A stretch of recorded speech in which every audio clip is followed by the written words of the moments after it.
Hello, everyone, and welcome to today's edition of the Cheat Meal presented by Deep Fried Draft. My name is Brian Bosarge. Got a couple of things to talk about.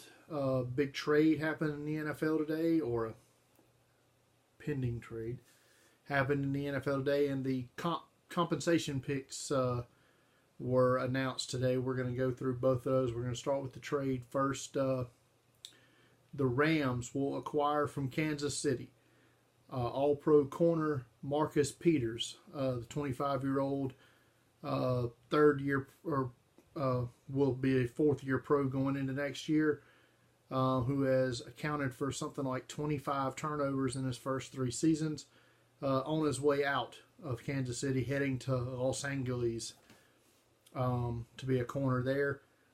Somehow this trade was announced around 12:30 this afternoon, and we still don't know what Kansas City is getting in exchange for Peters. It's been speculating all day, but somehow this news has not leaked. I do not know how.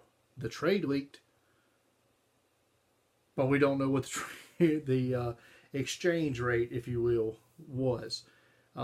Speculation, and just my part, I'm going to assume that the Rams' 23rd overall pick is going to be part of that trade. I mean, maybe not, but the Rams don't have a second-round pick. So I'm sure Kansas City would love to get their first-rounder back that they gave up in exchange for Patrick Mahomes to be able to acquire Patrick Mahomes last year. If it is indeed the 23rd pick, Kansas City basically loses one draft spot. So they would have essentially traded Marcus Peters straight up for Patrick Mahomes, is what the trade will end up. Well, maybe not quite that simple, but Marcus Peters had issues with coaching and attitude in college, basically why he was told to get lost at Washington. And it seems that is probably was the case here, or else why would you give up on a 25-year-old All-Pro? Also, could be something to be said that the fact that there's 2 former Chiefs personnel men in the NFL on teams that have money and have cornerback needs. The Colts and with Chris Ballard, and the Browns with John Dorsey. Both come from Kansas City. Both had something to do with Marcus Peters getting drafted. Both want nothing to do with Marcus Peters right now. Speculate on that what you will.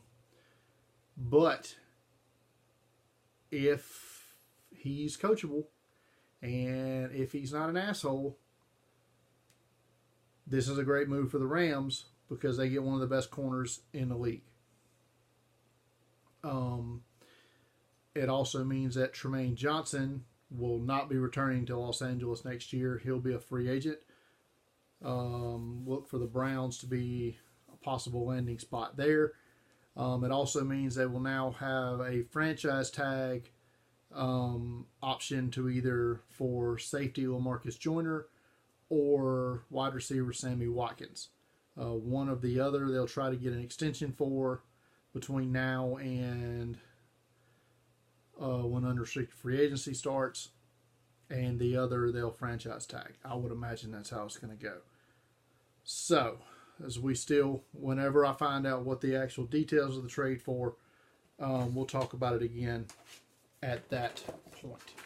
Now let's get to the comp picks. What is a comp? How are comp picks awarded? It's basically some convoluted math formula that I don't know. I'm not even sure the NFL really knows how it works. But it's some sort of plus minus net gain free agency deal. Basically, if you lose more free agents than you bring back money-wise, I don't know how it works. But anyway, teams that don't sign free agents and teams that lose a lot of them, they get comp picks. The better players you lose, in theory, the better the comp pick you get. The best comp pick awarded is a 3rd round pick, and those picks come at the end of the 3rd round. This year there are 4 of those awarded as follows: the Arizona Cardinals for losing Calais Campbell, the Houston Texans for losing A.J. Boye, The Broncos for losing Russell Okung, and the Bengals for losing Kevin Zeitler. The Bengals will have pick 100 at the end of the third round, the last pick of day 2. Green Bay, Arizona. Green Bay for TJ Lang, Arizona for Tony Jefferson, the Giants for Jonathan Hankins, New England for Jabal Sheard, and Dallas for Ronald Leary. Got 4th round picks. That will conclude at pick 137. 5 5th round picks go to Cincinnati, Dallas, Green Bay, Dallas, and Green Bay. Some 6th round picks here: Green Bay, Dallas, Kansas City, Oakland, Houston, Oakland, Minnesota, Houston, Baltimore, Oakland. Oakland that's 4 6th round picks for Oakland there, and Minnesota. Concluding with pick 218 in round 6. And in the 7th round, you get the Los Angeles Chargers, the Bengals again, Arizona, Tampa Bay, and the draft will conclude, in theory, with the Atlanta Falcons with Mr. Irrelevant.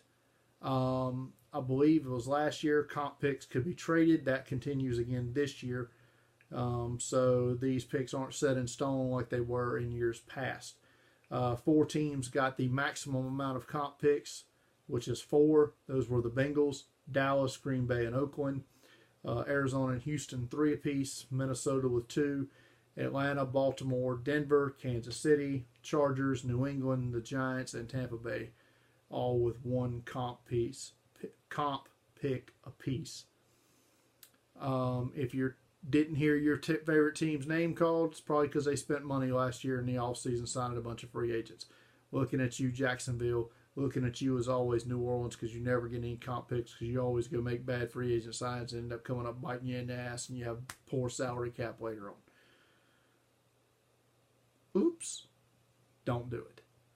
So anyway, those are the comp picks, and the combine getting ready to get started next Friday. Yay. Next Friday, March 2nd, combine starts with offensive line and running backs on the first day. Then day 2 on Saturday the 3rd, we get quarterbacks, wide receivers, and tight ends. And then Sunday the 4th, we get defensive linemen and linebackers. And then finally Monday the 5th, we'll get defensive backs. So yeah, if you haven't been paying attention, Deep Fried Draft been pumping out a lot of the DFD recipes, and the cookbook filling up the recipes this past week.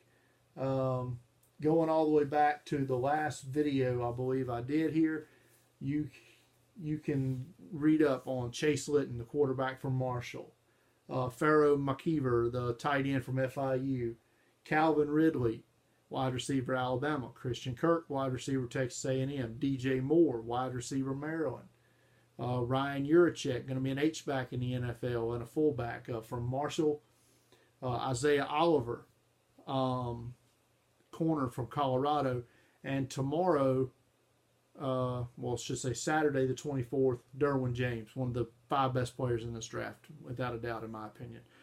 You'll see his recipe pop up on the website. New mock draft is up on the website.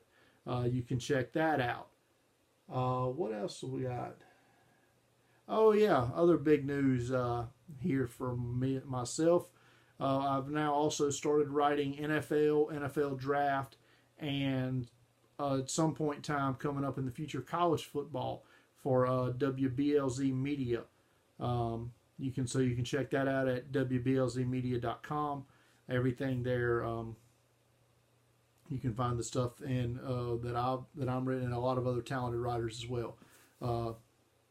So you can check that out at WBLZmedia.com. Everything that I do, deepfrieddraft.com. Check that out as well. Like I said, coming up, Scouting Combine, that's everyday coverage coming up for the Combine. You'll see a report every day on what transpired in Indy at Lucas Oil Field. So that's going to do it for this episode of the Cheap Meal. Follow me on Twitter at Deep Fried Draft. Facebook.com/Deep Fried Draft. YouTube, search Deep Fried Draft, hit click subscribe so you're notified whenever these videos go up. Haven't done one since earlier this month, but if you're an Apple user, iOS, download the Bumpers app, subscribe to Deep Fried Draft there so you can hear my audio podcast. They're usually short, easy to listen to. So, thanks everybody for watching. Hope you have a good day, night, whenever you're watching this. Thanks a lot.